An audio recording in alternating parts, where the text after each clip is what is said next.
So how do you know when the opposition knows they're weak? When they never talk about the issues because they're calling everybody a race. Oh, sorry. That's not written here. That's not on the script.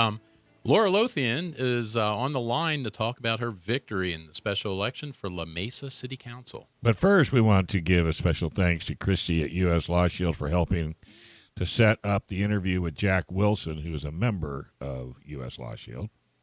Stories of good guys with a gun never get as much play in mainstream media as anti-guns stories.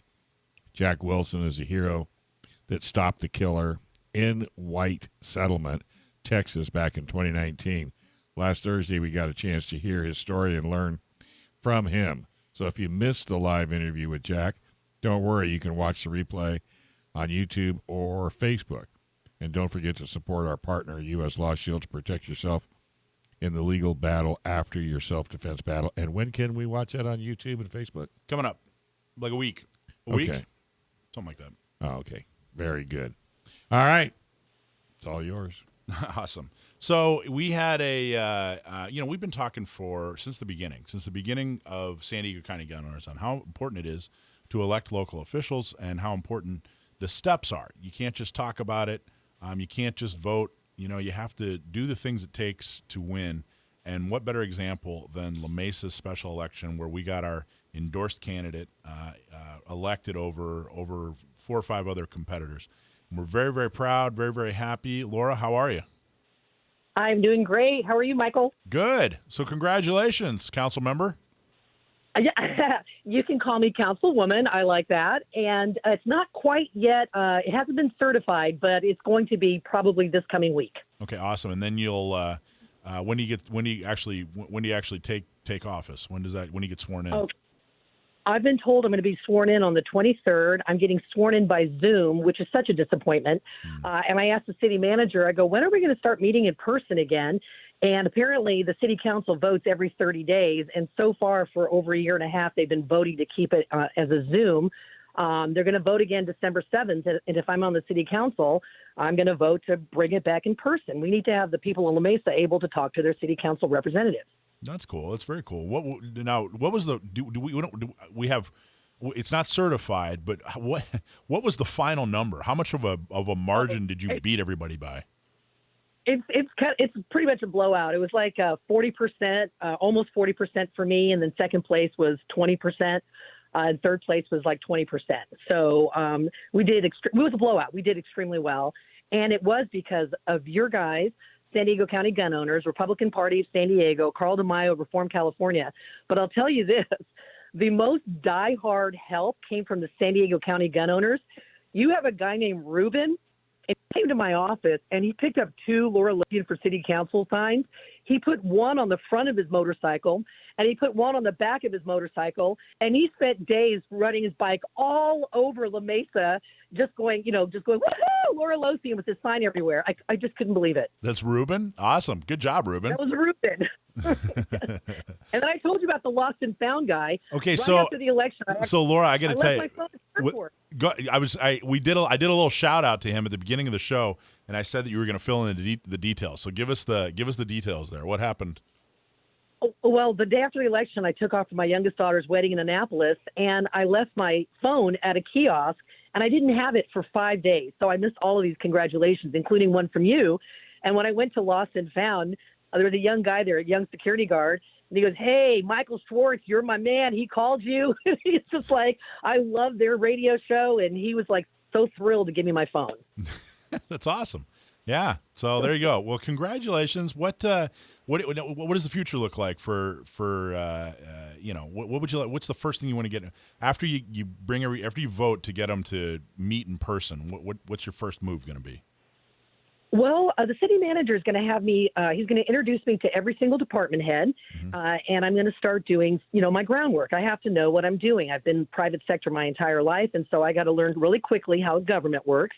And everything I do, every time I'm at a city council meeting, my first thought is always going to be what I'm about to vote on. Is this good for La Mesa? Is this good for La Mesans?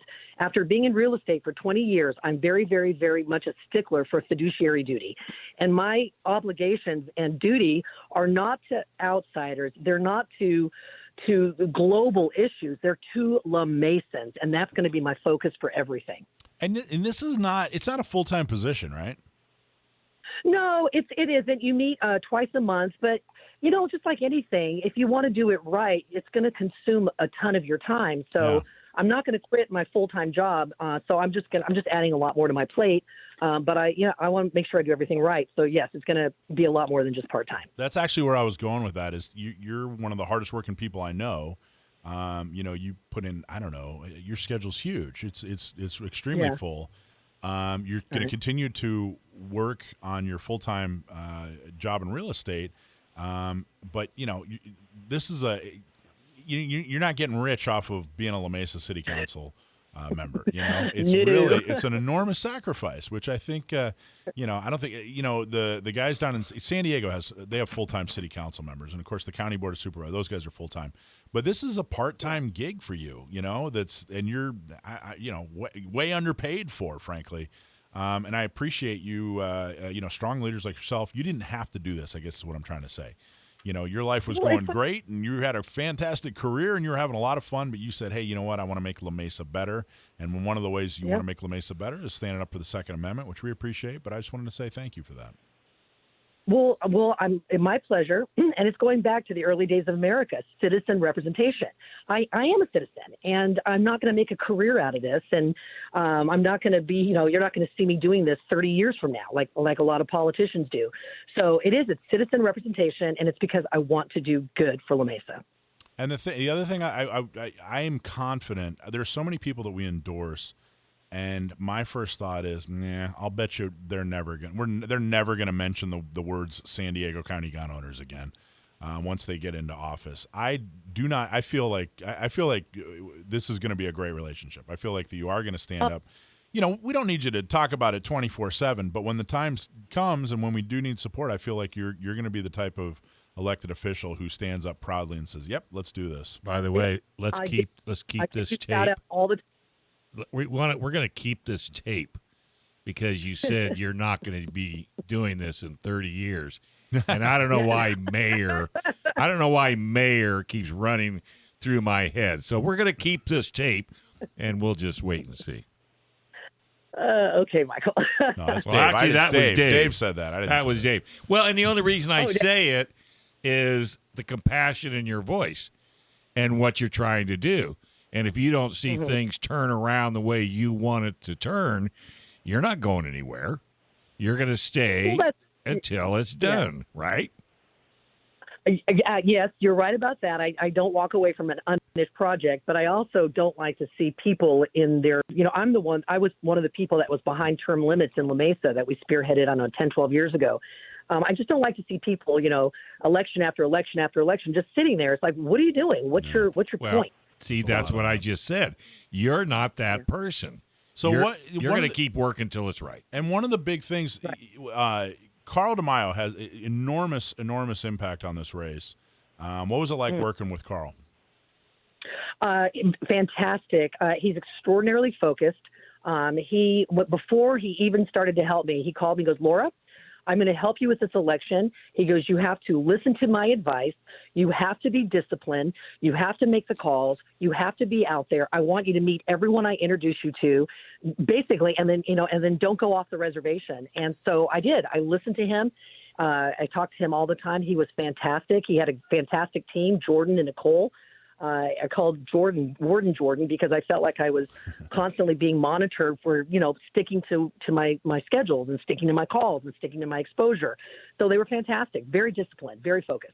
All right. Well, cool. Well, thank you, Laura. Appreciate it. All right. Well, keep up the good work. Love talking to you. I'm sure we'll hear how things go as the road's laid out for you. Okay. Yeah, I'm really excited. I'm chomping at the bit. I can't wait to get started. Jax, you want to say congratulations to Laura?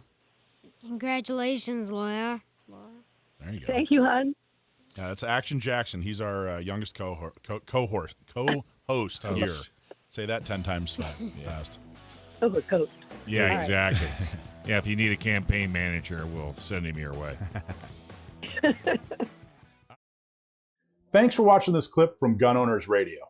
You can watch us live every Sunday from 4 to 6 p.m. California time, right here on our YouTube channel, or if you're in the San Diego area, you can listen to us on 1170 a.m.